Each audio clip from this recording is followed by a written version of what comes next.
Hello दोस्तों, अगर आप पियरलेस मार्शल स्पिरिट का लेटेस्ट एपिसोड देखना चाहते हैं तो इस चैनल को जरूर सब्सक्राइब कर लेना। हम डेली इसका 3 एपिसोड अपलोड करने वाले हैं जो सबसे पहले हमारे चैनल पर मिलेगा। और आपके लिए इतना मेहनत कर रहे हैं तो प्लीज वीडियो को लाइक और कमेंट करके बता देना कि वीडियो कैसे लगी आपको। तो चलिए एपिसोड की शुरुआत करते हैं। आगे हम देखते हैं कि फेंग माउंटेन के बीच अपने 3 स्वॉर्ड ऑफ डिस्ट्रक्शन टेक्निक की प्रैक्टिस कर रहा होता है जो बहुत ही डेंजरस टेक्निक है। उसके बाद वहाँ फेंग की स्वॉर्ड जीयू आकर बोलती है कि इस टेक्निक की पावर तो अच्छी है लेकिन इसकी एक्यूरेसी बहुत कम है और स्वॉर्ड पर तुम्हारा कंट्रोल भी कम हो जाता है। उसके बाद वहाँ डेविल फेंग आकर बोलता है कि फेंग स्वॉर्ड प्रैक्टिस इसलिए करता है क्योंकि उसकी बॉडी टेक्निक उसके साथ सुटेबल है और तुम्हारी एक्यूरेसी भी अच्छी है, तुमको चिंता करने की बात नहीं है। इस बात से जीयू और डेविल फेंग आपस में बहस करने लगते हैं। उसके बाद हमें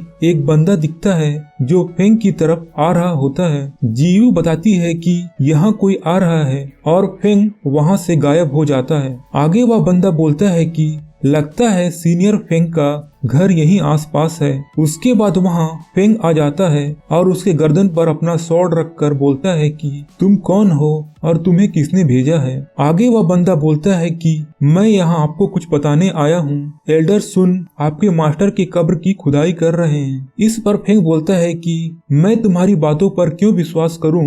इस पर वह बंदा कहता है कि आप किसी के पावर से नहीं डरते हो और मैंने आपकी और साव्यू की फाइट देखी है और मैं आपकी पावर से बहुत इम्प्रेस हूँ और कोई भी गलत काम करेगा तो मुझे सीनियर को रिपोर्ट करना जरूरी है। उसके बाद फेंग बोलता है कि किसी के कब्र को खोदना बुरी बात है।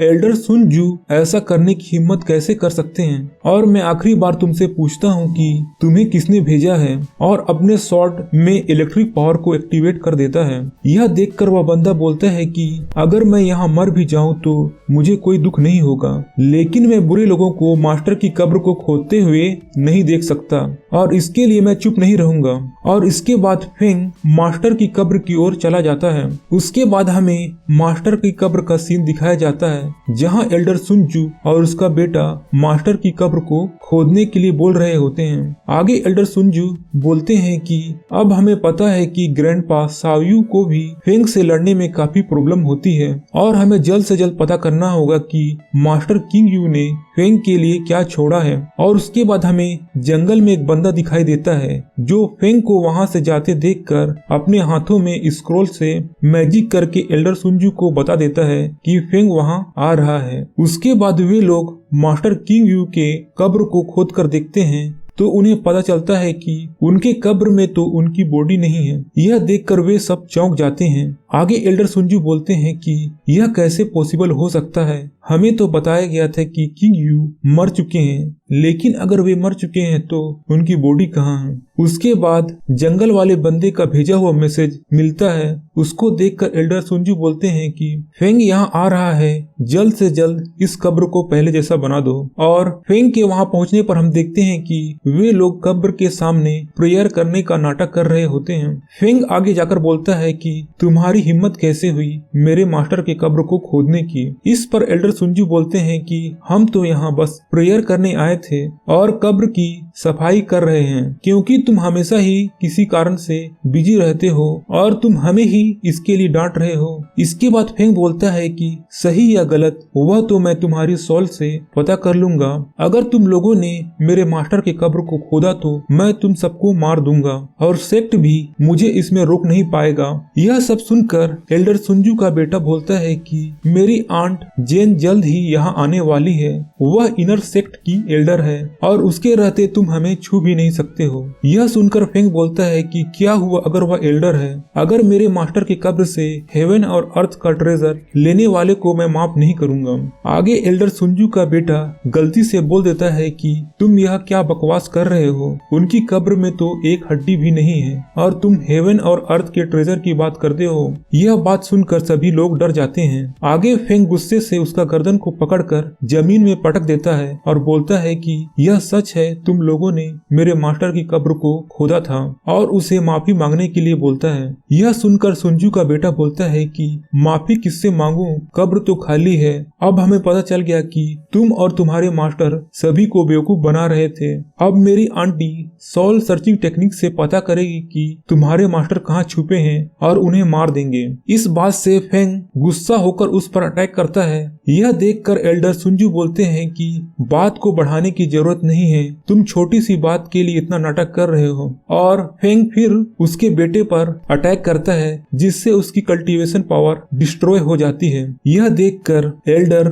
गुस्सा हो जाते हैं और फेंग उन पर भी अटैक कर देता है और उनसे पूछता है कि मेरे अंकल हान कहाँ हैं। एल्डर सुंजू बोलते हैं कि यह सब मैंने नहीं किया है, मुझे जाओ डोंग ने तुम्हारे अंकल हान को मारने का ऑर्डर दिया था। आगे फेंग एल्डर को गर्दन से उठाकर बोलते हैं कि तुमने मुझसे झूठ बोला था कि अंकल मिसिंग हो गए हैं। आगे एल्डर बोलते हैं कि मेरे अटैक से घायल होकर हान जेनमो वैली में गिर गए थे, शायद वह उसके बाद भी बच गए हो। उसके बाद फेंग एल्डर को उसी जगह में ले जाने के लिए बोलता है जहां अंकल हान गिर गए थे, और एल्डर हाँ बोलते हुए कि तुम आगे चलो, मैं तुम्हारे पीछे पीछे आता हूँ। और फेंग के पीछे से उस पर डेविल स्नेक अटैक करते हुए बोलते हैं कि मैं तुम्हें हेल में उसके पास भेजता हूँ, और हंसते हुए बोलते हैं कि तुमने मेरे बेटे का कल्टीवेशन डिस्ट्रॉय कर दिया, अब मैं तुम्हें हमारी फैमिली के सीक्रेट अटैक का मजा चखाता हूँ। लेकिन फेंग पर उसके डेविल स्नेक का कोई प्रभाव नहीं पड़ता